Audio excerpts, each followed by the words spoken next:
Hello my friends, I hope you're having a lovely day, and in today's video we're going to talk about a little bit of news, because sometimes I want to talk about news.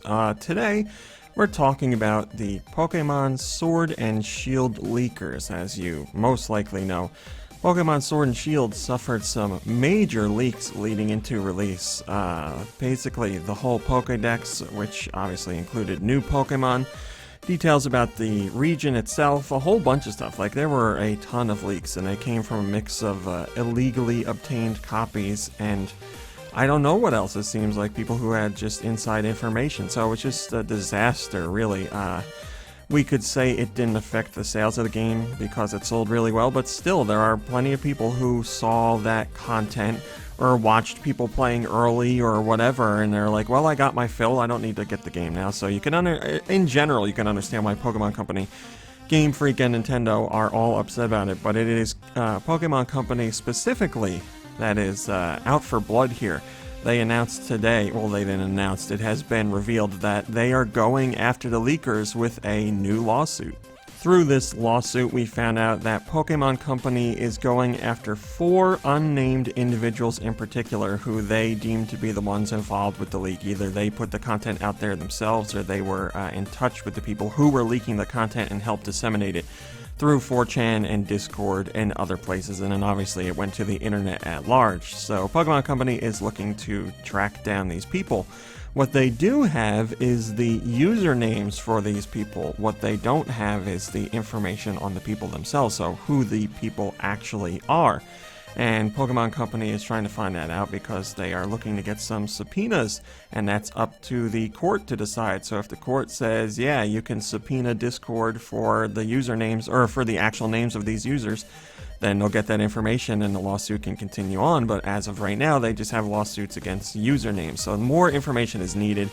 I would imagine that in the case of Discord, they're gonna get the go-ahead, and then we'll find out more about who's involved with this. So it's gonna get nastier going on from here, and this is likely going to be a very long legal battle just to get the paperwork in order and things like that. But yeah, this was really serious for Pokemon Company, and now it's gonna get even more serious for those involved with the leak.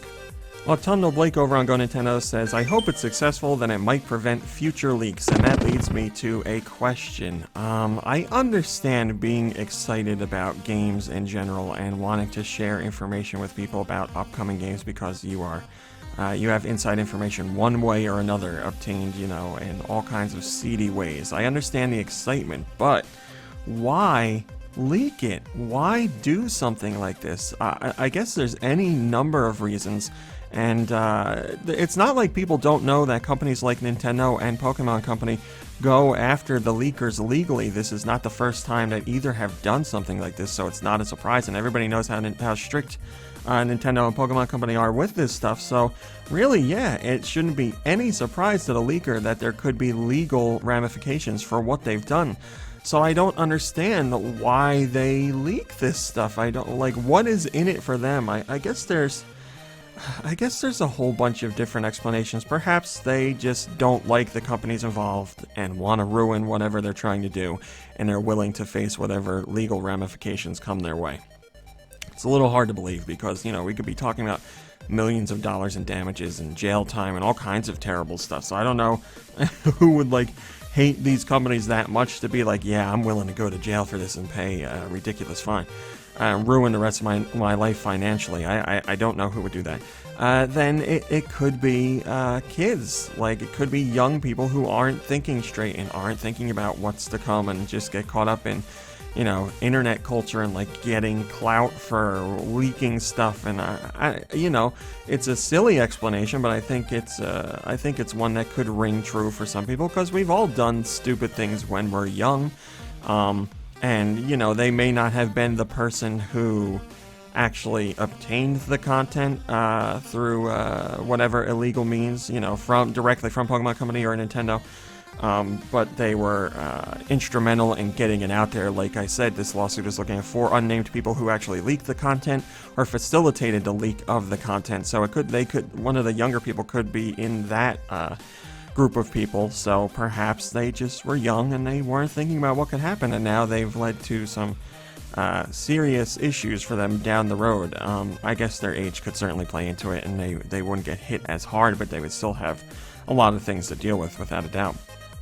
But yeah, I just am so surprised that this stuff happens because, as I said, we know how hard these companies will go after those who do this sort of thing, and more often than not, I'm trying to think of an instance where these people didn't get in serious trouble, and I can't really think of one. I mean, this is a very cut and dry case. These people leaked content from Nintendo, or Pokemon Company in this instance, and they had no legal right to do so. They really don't have any, like, legal footing to stand on. They're screwed, really, so I don't know. I guess we'll have to learn more about who is behind it, and then maybe some other explanation will come up. But I thought I'd ask you guys, what would make you want to leak this stuff when you potentially know the serious legal issues you could face from doing it?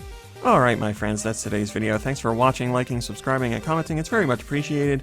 Also, a huge thank you to those of you on the Patreon. Thank you so much for supporting a Patreon. That is greatly appreciated as well. It allows me to do everything I do throughout the day. The site, the podcast, social media, these videos.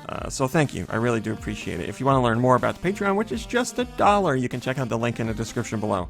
As I said, that is it for today. As long as there's something to do, I will be back tomorrow. So until then, have a lovely day, have a lovely evening, and I'll see you in a few short hours.